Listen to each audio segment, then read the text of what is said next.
one question for you, and it leads to 2 follow-up questions and a challenge. Hi, I'm Chris from Melotti Media Copywriting and Message Marketing Bureau. And my question to you is, when it comes to marketing, do you know what's really working for your business? And the 2 follow-up questions are, do you have the courage to address the things that aren't working? And do you have the ability to capitalize on the things that are working?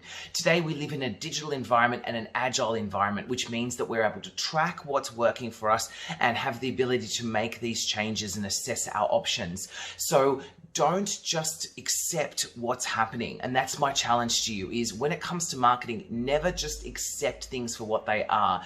Challenge them, track the results, and have the courage to say, this is not working or this is working. How can we make more of this? Thank you everyone, and have a wonderful day.